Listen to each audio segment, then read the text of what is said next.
జహీరాబాద్ లో industrial smart city 2361 కోట్ల వ్యయం 1.74 లక్షల మందికి ఉపాధి.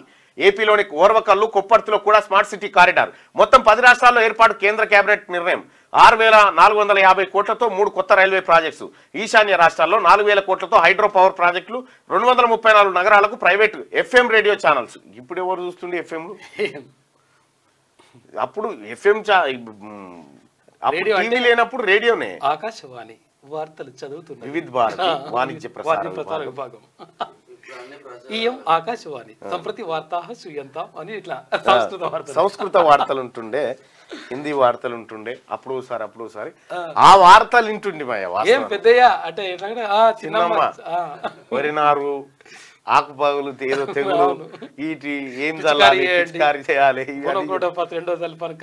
కలిపి చేయాలి, ఆవు పేడ బర్రె పేడ పెట్టి పిచికారి చేయాలి, అట్లా ఉంటుండే వాస్తవానికి కూడా.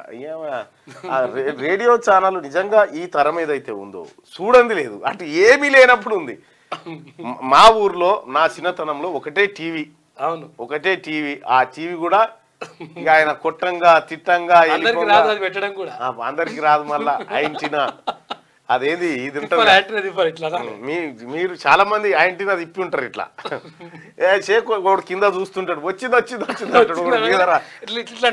చాలా మంది ఈ యాంటీనాలు ఇవన్నీ చూసే ఉంటారు నాకు తెలిసి.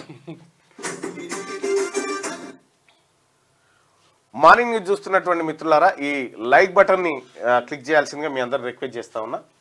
దయచేసి లైక్ బటన్ పైన ఒకసారి ఎఫ్ఎం రెయిన్బో మొన్న వచ్చింది కానీ అంత ముందుకు ఆకాశవాణి ఆకాశం వివిధ భారతి ప్రసాద విభాగం. అవును. ఎందుకు ఈయన పేరేంది, శాంతి స్వరూప్ గారు కూడా ఇందులో చేసినట్టు. ఆకాశవాణిలో వేసిన తర్వాత మళ్ళీ అందులోకి వెళ్ళిండు, అది డిడిలోకి వెళ్ళిండు, దూరదర్శన్లోకి వెళ్ళిండు.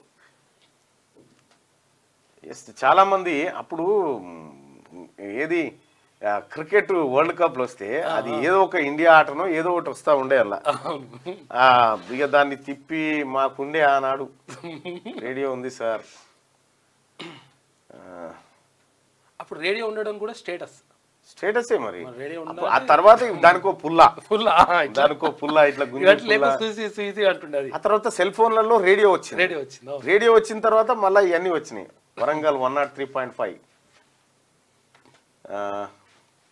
ఇట్లా చాలా ఉండే. అది మెల్ల ఇట్లా తిప్పుతుంటే ఇట్లా వచ్చేది కాదు, స్టేషన్లు మారుతుంటే ఒక్కోసారి 2 స్టేషన్లు మిక్స్ అయ్యేటి. మిక్స్ అవుతుంటే ఒక దాంట్లో ఏమో ఎక్సర్సైజ్, ఒక దాంట్లో ఏమో ఆరోగ్యం, ఇట్లా అది కూరుండేది. రైట్. స్మార్ట్ సిటీ వస్తా ఉందట. ఇక సంగారెడ్డి జిల్లా జహీరాబాద్ లో ఇండస్ట్రియల్ స్మార్ట్ సిటీని ఏర్పాటు చేయనున్నట్టు కేంద్ర ప్రభుత్వం ప్రకటించింది. జహీరాబాద్ టౌన్ కు ఈశాన్యంలో 9 కిలోమీటర్ల దూరంలో దీన్ని ఏర్పాటు చేయనున్నట్టు తెలిపింది. ఫస్ట్ ఫేజ్ లో 3245 ఎకరాల్లో మొత్తం 2341 కోట్ల వ్యయంతో మౌలిక సదుపాయాలు కల్పించనున్నారు. ఈ ఇండస్ట్రియల్ స్మార్ట్ కారిడార్ లో 174,000 మందికి ఉపాధి లభిస్తుందని కేంద్రం పేర్కొన్నది. అలాగే దాదాపు 10,000 కోట్ల పెట్టుబడులు వస్తాయని తెలిపింది. అయితే ఇక్కడ ఒక స్మాల్ లింక్ ఉంటుంది. ఈ జహీరాబాదు ఈ ఏది ఆ పట్టణానికి ఈశాన్యం 9 కిలోమీటర్ల దూరంలో స్మార్ట్ సిటీ వస్తుందని చెప్తా ఉన్నారు కదా. మీరు ఒకసారి ఎంక్వైరీ చేయండి. అక్కడ మొత్తం హరీష్ రావు బినామీల భూములే ఉంటాయి. అంటే హరీష్ రావు బినామీల భూములే ఉంటాయి. మరి ఆ భూమి 1000 ఎకరాలు కొట్టేసిండు. దీన్ని మొత్తం సస్యశ్యామలం చేస్తే అట్టిట్లని కూడా డైలాగ్. అయితే ఇప్పుడు అక్కడ సిటీ వస్తా ఉంది అంటే కొద్దిగా ఇది అనుమానించదగ్గ అంశం. అందరికీ శరణార్థులు. పెన్నుతో మీకు మంచి సోపతుందా? తెలంగాణ యాసలో ముచ్చట్లు రాయడం మీకు తెలుసా? మీలాంటోళ్ళని ఎత్తుకుతుంది మా క్యూ న్యూస్. మరి ఆలస్యం చేయకుండా మాకు ఫోన్ చేయండి. 8688892608. లైక్ చేయండి.